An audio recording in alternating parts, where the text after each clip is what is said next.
भीमवरम नाम का एक गांव था। सोनी और रम्या नाम के दो स्त्री उस गांव के निवासी हैं। सोनी अति लालची और हर समय पैसे खूब कमाने के सोच में डूबी रहती थी। सेठ जी, मैं तो आपके दुकान से हमेशा चीजें खरीदती हूँ, कुछ तो दम काम किया करो। सोनी बेटा, बात यह है कि तुम जो सामान मेरे दुकान से खरीदती हो वो बड़ी कीमती सामान है। अगर मैं उसे तुम्हें डिस्काउंट में दूंगा तो मेरा पूरा व्यापार घाटे में होगा। अच्छा जी, चलो बताओ अब कितना हुआ। बोल तो दूंगा, लेकिन हर बार इतनी कीमती चीजों को क्या करोगी सोनी बेटा? वो एक्सपोर्ट बिजनेस सेठ जी। चलो मैं जा रही हूँ अब, फिर मिलते हैं, छुट्टा लगा लो। ये कहकर वो अपने सामान लेकर वहाँ से चले गए। सोनी का बिजनेस हीरों का व्यापार है, लेकिन वो चोरी छुपाई से उसे चलाती थी। वो कीमती सामानों में उन हीरों को छुपाकर उन्हें बेचती है। इस प्रकार हर एक सामान का अलग अलग दाम लगाकर उसे बेचती है। क्या बेटी रम्या, तुम्हारे दुकान से मैं हमेशा 1 किलो का मांस खरीदता हूँ। तर्जू पर तो बराबर 1 किलो दिखाता है, लेकिन घर जाने के बाद वो 1 किलो से भी कम हो जाता है। ये क्या बाबूजी, आपके सामने ही तो मैं इनका वजन लगाती हूँ। आपके पास के मीट गायब हो रहा होगा, इसके लिए मैं क्या करूँ, बोलो। ठीक है, ये केजी मीट देना। रम्या का चिकन व्यापार है। अपनी दुकान में वे अपने तराजू के नीचे चुंबक लगाकर लोगों को धोखा देते हुए अधिक पैसे में कम चिकन बेचती थी। इस प्रकार सोनी और रम्या अपने अपने तरकीबों से लोगों को धोखा देकर पैसे कमाते थे।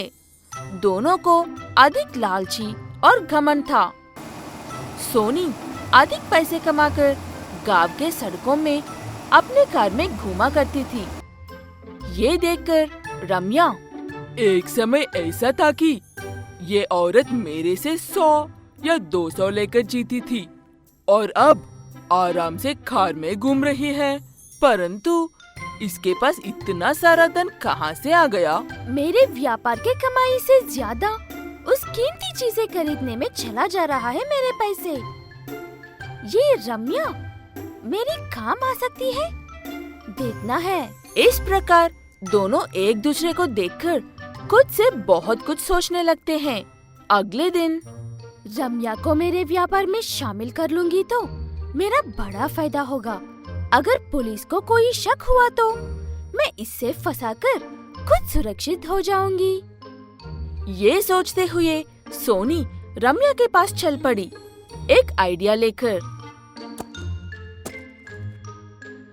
नमस्ते रम्या जी, क्या हाल है? व्यापार कैसे चल रहा है? बस ऐसे ही, इतना बढ़िया तो नहीं कि मैं ऐसी कार में घूम सकूं तेरे जैसे। ये बात सुनकर सोनी के मन में लड्डू फूट रहा था। कोई भी काम हो मैं तो आराम से कर लेती हूँ। तुम्हारा तो ये चिकन बेचने तक सीमित होगी।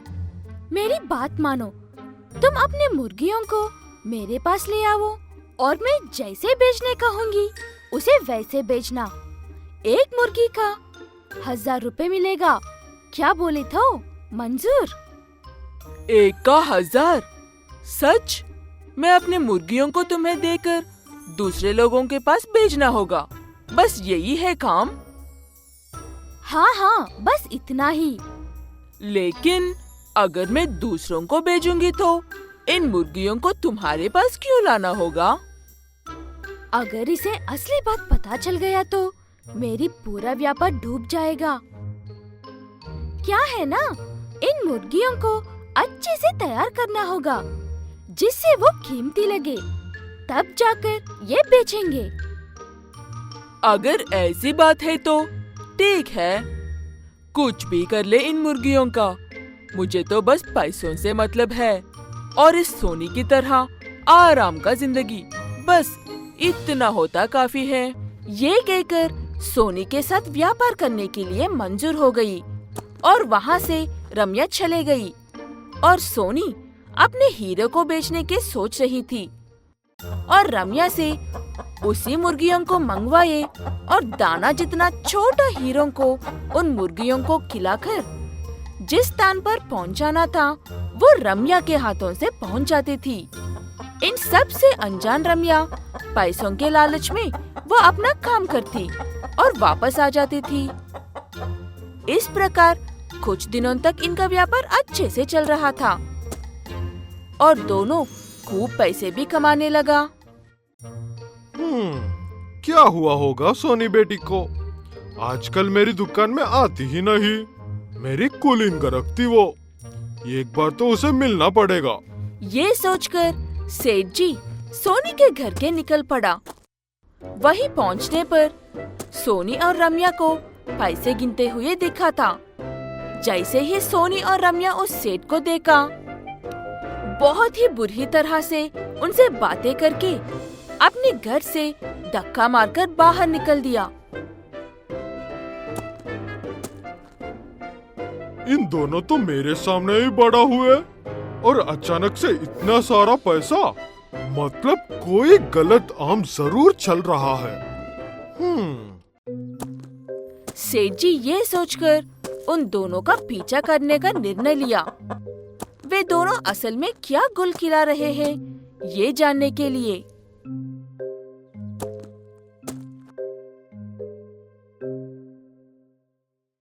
असली बात तो ये है, भगवान कितना बड़ा धोखा।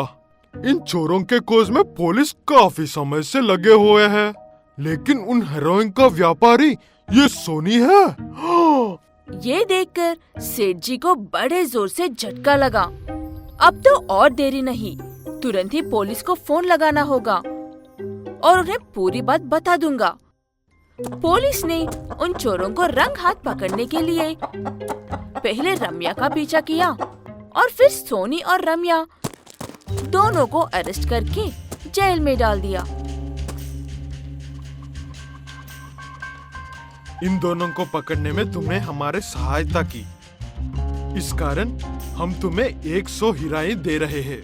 ये कहकर उस सेठ को 100 हीरे देकर उसे धन्यवाद किया।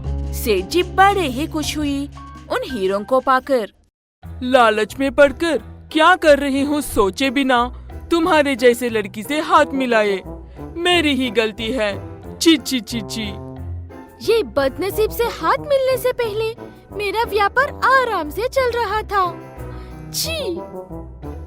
एक दूसरे से ये कहते हुए जेल की हवा खा रहे थे ये दोनों। लालची होने का यही नतीजा है। धन के लिए एक आसान रास्ता अपनाना आपको कहे में डाल देगा।